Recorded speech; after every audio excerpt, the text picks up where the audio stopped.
Mənim üçün qardaşlar, bu xəlifəlik mövzusuna gəlib bağlanan hamısı. Bunlar bu söhbətdə eləmək düzgün deyil. 14 əsrdə hələm indiyəcən adamlar var, söhbət edirlər o xilafəti, deyirlər, yox, filan kəs olmalı idi. Evet, tərk elə o söhbəti. Kim lazım idi, oldu. Amma kimi deyirsiniz, oldu da. Oldu da, nə olsun, birinci olmadı, dördüncü oldu. Dördüncü də gəlib, xəlifə istəyirlər, Əli ibn Əbi Talib dedi ki, mən xəlifə olmaq istəmirəm. Hanı Qədirxum? Deyər, daha yox. Ən azından deyərdi ki, incimişəm, mən seçmədiniz birinci Qədirxumda belə, heç hələ şeylər yoxdur, deməyib belə şeylər.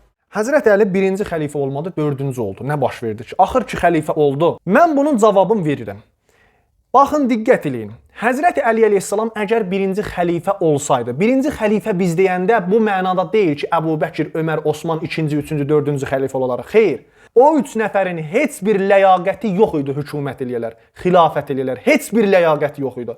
Nə şücaətdə əlləri var idi, nə elmdə əlləri var idi, nə təqvada əlləri var idi, heç nədə. Heç bir tarixdə, hədisdə, rəvayətdə belə bir səhih hədis ola, səhih rəvayət ola yoxdur. Bütün müharibələrdən Peyğəmbərin zamanında qaçıblar.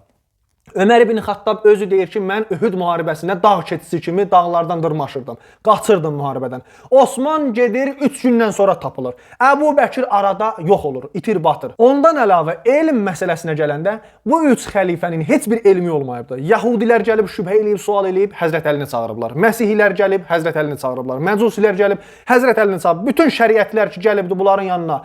Axı bunlar məsələn Peyğəmbərin xəlifəsidir. Bəs necə olar ki, xəlifə, Peyğəmbərin xəlifəsi heç nədən baş açmasın, heç nəyi bilməsin. Hamısı da istisnasız Həzrət Əlini çağırıblar. Və Həzrət Əli əleyhissalam onların hamısına cavab verirdi. Əgər Əli olmasaydı, Ömər həlak olardı. Ləula Əliyun ləhələkəl Ömər. Əgər Əli olmasaydı, Ömər həlak olardı. Yaxşı, sən orada nə gəzirsən? Əgər sən həlak olacaqsansa xilafətdə nə gəzirsən? Nə üçün xilafəti qəsb eləyibsən? Veriyəsinə bir nəfər desin ki, Əbu Bəkirin, Ömərin, Osmanın bu təqvası var idi. Buna görə gəldi, oldu xəlifə. Bir nəfər gətirsin, səhih sənədə. Doğru, düzgün bizə göstərsinlər, desinlər, Peyğəmbərimiz bu sözü deyibdi buna. Həzrəti Əli əleyhissalamın haqqında Peyğəmbərimiz buyurubdur ki, la fətail, nida gəlib, göydən nida gəlib, la fəta illa Əli, la səyfə illa zülfiqar. Zərbətu Əliyyin yavməl xəndəq əfzəlu minəs səqələyn, min ibadətis səqləyn.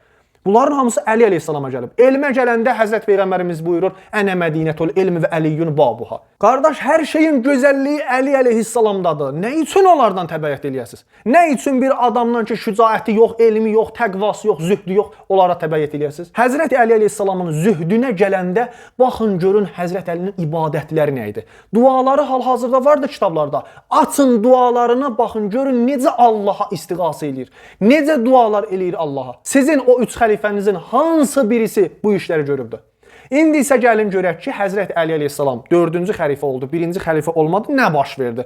Baş verən şeyləri gəlin deyim sizlərə. Əbu Bəkirin dövründə və Ömər ibn Xattabın dövründə Peyğəmbərin qızını şəhid etdilər bu bir. Əbu Bəkir ictihədə fəəxtəə sözünü saldı meydana. Xalid ibn Vəlid getdi, Malik ibn Nüveyrənin, müsəlmanın başını kəsdi, arvadına həmən gecəsi təcavüz elədi. Ömər ibn Xattab Əbu Bəkirə dedi ki, ey Əbu Bəkir, buna səngüsar elə cəzalandır bunu. Əbu Bəkir dedi, ictihədə fəəxtəə, ictihad elədi və xəta elədi, boş ver getsin. Yəni zinakarı boşladı getsin.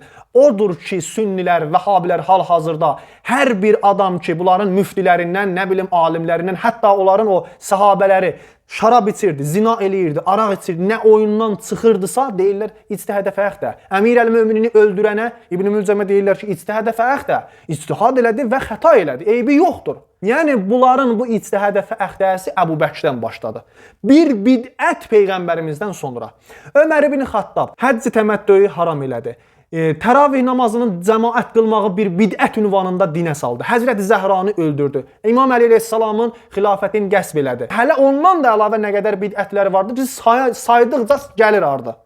Osman ibn Əffan nə iş gördü? Peyğəmbərimiz sallallahu aleyhi və səlləm hər o kəsi ki, mürtəd elan etmişdi. Baxın, mürtəd yəni İslamdan çıxan, İslam dinindən çıxan. O kəslər ki, onları məhduru dəm hesab eləmişdi Peyğəmbərimiz və sürgün etmişdi. Məhduru dəm yəni qanı hədər. Yəni onların qanının heç bir ərzişi, önəmi yoxdur. Onlar öldürülməlidir. O adamlar ki, onları sürgün etdirmişdi Peyğəmbərimiz. Osman ibn Əffan öz xilafətinin dövründə onların hamısını qaytardı, getdi. Onlara mənsəb verdi, məqam verdi. İslam bölgələrinə məsələn bir vali göndərdi onları. Bəni Üməyyəni ən əsası Həzrəti Peyğəmbərimiz ki, Bəni Üməyyəni ləğn etmişdi və Quranda gələn şəcəri məlunə adlanan bir qövm tayfa onları lə'n etmişdir Peyğəmbərimiz, onları iş üstünə gətirdi. Və Osman ibn Əffan ki, onları iş üstünə gətirdi, Bəni Üməyyəni, Muaviyyəni, Yezidi, onun qardaşın, onları ki, gətirdi iş üstünə, görün nə bəlalar baş verdi. Muaviyyə çıxdı Əmir əl-Möminindən müharibəyə. Müharibəyə ki, qalxdı, xəvaricilər də çıxdı bu tərəfdən. Osman ibn Əffan öz zamanında nə qədər bidətlər yaratdı, bidətlər. Həcc təməttü, haram etməsi, ləbbeyş deməsi, Muaviyyə həmçinin ləbbeyş deməyi, ləbbeyk Allahumma deməyi mən etdi. Nə qədər bidətlər, vallah deyirəm, saymaqla bunlar hələ qutarmaz. Qutarandır. Amma yəni saydıqca gəlir dalı. Saydıqca gəlir dalı bunların bidətlərinin. Bax Həzrət Əli əleyhissalam əgər birinci xəlifə olsaydı, bax belə olmayacaqdı. Bu ki İslam dünyasında bu qədər firqələrə bölündülər, bu qədər zəlalətə düşdülər, bunlar olmayacaqdı. Milyonlarla müsəlman bax 1400 ildən, 1400-ün əvvəlindən Peyğəmbərimizin dövründən, Peyğəmbərimizdən sonra indiyə qədər milyonlarla insan müsəlman ölübdür. Bax bunlar olmayacaqdı. Osman ibn Əffan Muaviyyəni gətirdi ortaya, nə qədər firqələrə bölündü. Muaviyyə şiəsi oldu, Osman şiəsi oldu, Əli şiəsi oldu, nə bilim Ayşənin ətrafına yığıldılar, xəvaricilər çıxdı. Bunlar heç biri olmayacaqdı. Bu müharibələr baş verməyəcəkdi. Və bu adam təməssürlə deyir ki, nə olsun? Şiələr özlərini öldürürlər ki, Həzrət Əlinin xilafətini sübut edir. Birinci olmadı, dördüncü oldu, axırki oldu. Axır oldu. Amma əgər birinci olsaydı, heç vaxtda bunlar olmayacaqdı. Bu bidətlər, bu zəlalətə düşməklər olmayacaqdı. Sənin cavabın bax bulardı, bu söhbətlərdə. Öz tarix kitablarınızı, öz kitablarınızı açıb oxusanız, biləcəksiniz ki, əgər Əli olsaydı birinci xəlifə və onun ardınca Peyğəmbərin nəsli 11 imam əgər olsaydı İmam Əli əleyhissalamın ardınca xəlifə, bu işlər baş verməyəcəkdi.